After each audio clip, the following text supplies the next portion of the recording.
Hi there folks, got another beer review here. It's a bit of a mouthful this time and I'm hoping that the beer itself will be a decent mouthful. It's the Boundary Road Arabica Dabra Coffee Oatmeal Stout.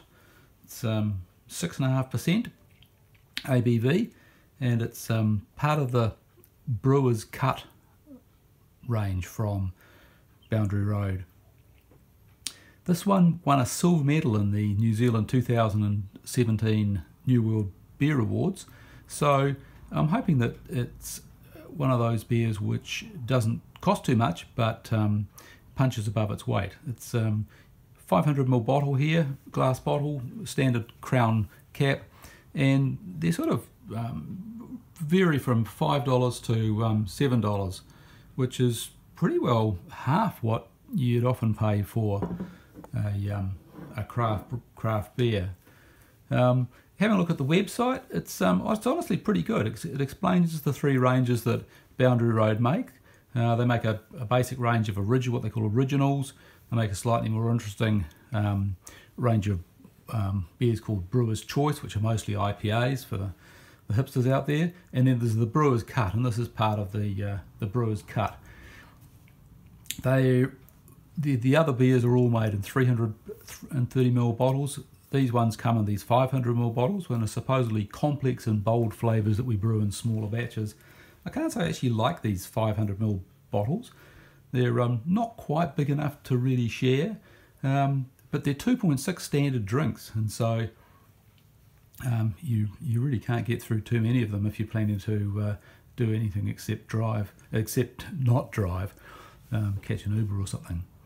So they've got an interactive flavour scale on the website, which goes from refreshing at the sort of easy drinking end to full on, and you can click on that and it will recommend which of their beers you might like, and if you choose one beer then it will choose another couple that you might like to try. So quite a useful little idea, and it does actually work quite well, unlike some of them I've seen. For each beer they give a description, some brewer's notes and a food match, plus the ABV, the IBIS, which is the International Bitter Scale, and the hops and malts used.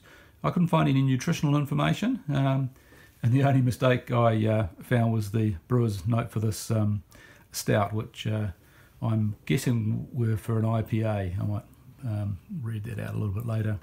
Boundary Road's in New Zealand, well, it was a New Zealand brewer. It's part of Independent Liquor, which was started by a guy called Michael Erseg, who was a mathematician in 1987. He built it up to be worth somewhere around $1 billion by taking on the big beer companies with low-cost beers that you'd never heard of. And then he was really the guy who popularised RTDs, ready-to-drinks, in New Zealand. And he was going along, great guns, but unfortunately he died in a helicopter crash while he was flying it in 2007. He'd obviously agreed with his widow that if he ever kicked the bucket, she'd sell out, and she did eventually sell out, and so she eventually sold to Asahi. So this is now part of the Japanese Asahi Kirin mega brewer. Boundary Road's the more sort of mainstream brand of beer. They have their real cheap ones, which they made their names on, are mainly sold through liquor stores as opposed to the supermarkets. They're got a slightly sort of wacky shtick. You can see that in the Arabica Dabra. I keep wanting to say Abracadabra, but it's named after the coffee, obviously. Slightly sort of playful shtick, and you see this in both the names of the beers and on their YouTube channel. So what's in this one? Well, they say the malts are ale, Munich, dark crystal, oats and chocolate. I suspect that oats and chocolate are extra ingredients. There's also roasted barley under malt, but again I suspect that's roasted barley. And the hops, they say, are green bullet and coffee beans, but since this is a coffee oatmeal stout, which they say they've added coffee beans to, again I suspect that they have actually added some whole coffee beans.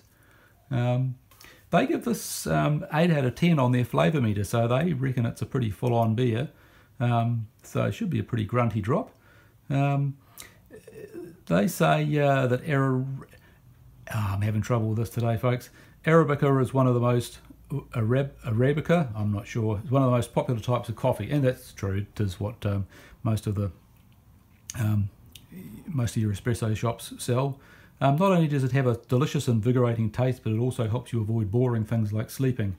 We like it so much we've added it as the ingredient to make a dark coffee oatmeal stout with complex cherry notes, rich mouthfeel, and a chocolatey aftertaste. And this is where they then follow on with the brewer's notes. This is our interpretation of an authentically brewed Indian pale ale, etc., etc. So they've got themselves fairly muddled up. So there's no meaningful brewer's note here. But yeah, as I said before, what I'm hoping is that given this won a silver medal in the beer awards, that for sort of around that $5 or $6 pretty commonly, we're going to get a beer which is comparable to the craft ones, which are more like usually somewhere between 10 and 12. So let's pour it out and have a look. It's certainly dark enough. It's pretty well opaque. I can't see anything at all through there. And certainly when you take a sniff, the first big hit you get on the aroma is coffee with a bit of a malty background there. It's pleasant, and it's interestingly different because there are a lot of stouts around which are supposed to have coffee notes. They do say this, chocolate notes, and they do say that this has got chocolate notes, but it's obviously primarily a coffee stout.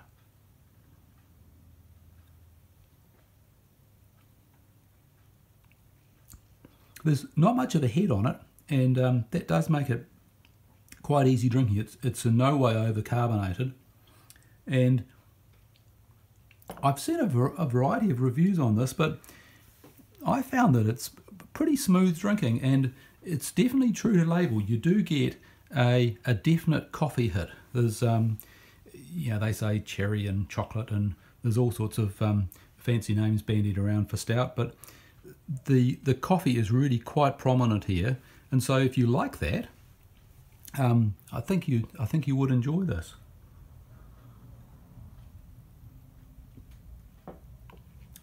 The oats normally added to smooth it out, and I'd say that they've done that reasonably successfully.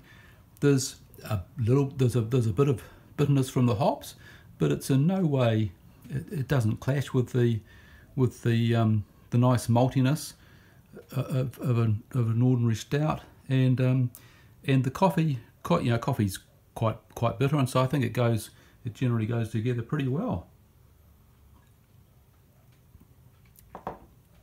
So, bearing that in mind, I'd give this one. I'd give this a 15 out of 20. I think that if you were paying more around over the $10 a bottle mark, you might hope for a slightly more depth and a slightly richer taste. But this has got most of what you're really looking for, and it really is pretty well bargain priced. So yeah, Boundary Road, Arabica Dabra, Coffee Oatmeal Stout. I'm just tripping over my words. It's as if I've already had a couple of these already, but I swear that I haven't. So yeah, give that a crack, and hope that you enjoy what you're drinking, and if you do give this one a go, that you enjoy this. Cheers.